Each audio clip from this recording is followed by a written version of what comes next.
Okay, so I'm going to help fill in some of the blanks because it's very important that we go over this part of it. Again, it's historic in many ways.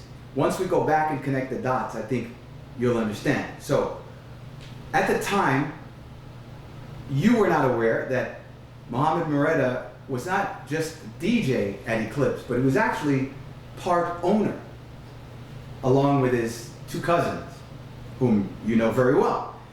Ironically, what was going on at that very time that you asked Mohamed to meet you was that the people who held the lease of Eclipse pretty much tried to take it back. And literally Mohamed would have no longer been a part owner, but he was just going to be a DJ for hire, if you will. Although the reason that club existed was because of he and his cousins. So when Mohamed met with you, and this is where the memory may be completely fuzzy, after offering Mohamed the position as DJ, he in turn said, "Sell me your nightclub."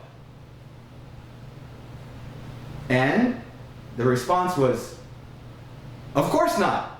It's not for sale." So, again, based on the story, which is legendary, Mohamed got up and he said, "Well, I guess we have nothing else to talk about." And at that point, the meeting was adjourned. However, I'm not exactly sure how long it took after, but you guys must have decided and talked about it, and in turn agreed that you would sell the club, and I'm going to give you the exact figure, this again might not jog your memory, for $300,000. Does that ring a bell by any chance? Any of that? I tell you what I remember very clearly is that we were approached by, I don't even remember the guy's name, to buy the club in towards the middle of 1980, which is when we were really flying high, for $3 million. And I went to my partner, we had a meeting, and he says, "No, it's worth more." Because at that point, he never thought that Manhattan would, at some stage, take a downturn.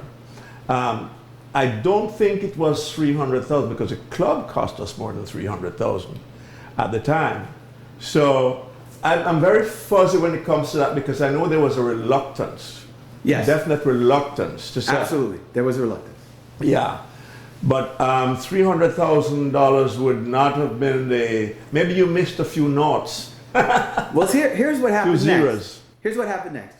Whatever the figure was, our team on our end, we moved forward based on that intention, and that was, again, it was a letter of intent. It was not a contract, so I want to make that clear. Right. On a Wednesday night at Eclipse, we said goodbye to our crowd without saying where we were going to go next. Literally, it was our ladies' night, I believe. And on that Friday, it was the grand opening of our relationship at Club Manhattan. And this might also jog your memory. This is another very historic moment. It was with Cox on the radio from Y100, Friday grand opening of Club Manhattan.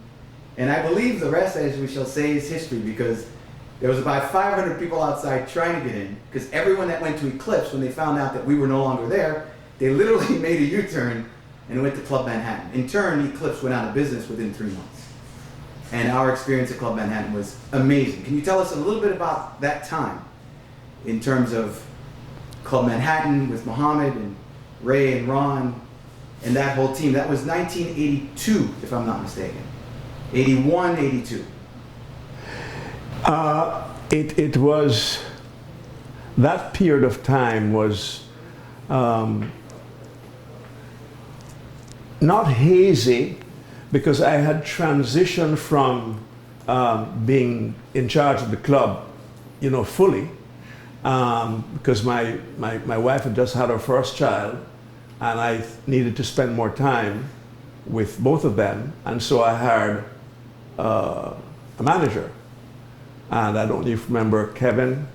Absolutely. Right.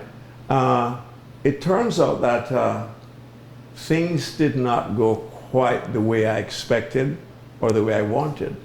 And so I had to go back in for a brief period of time to sort of resurrect things because, you know, the nightclub business is very volatile. It's as simple as that. And we had competition, more competition than before, because everybody jumped on the bandwagon. And to be able to sustain and maintain our reputation, I went back in briefly and hired another manager. And that was... Was that Richard Donville? Richard Donville. And unfortunately, a dear friend, but was not really suited for the job. Because as you know, in the entertainment business, the person, the owner or the part owner or the manager needs to be upfront, socializing with all your customers. You have to make everyone feel not only welcome, but comfortable. So it was a period that it was not the best time for us. But we moved on.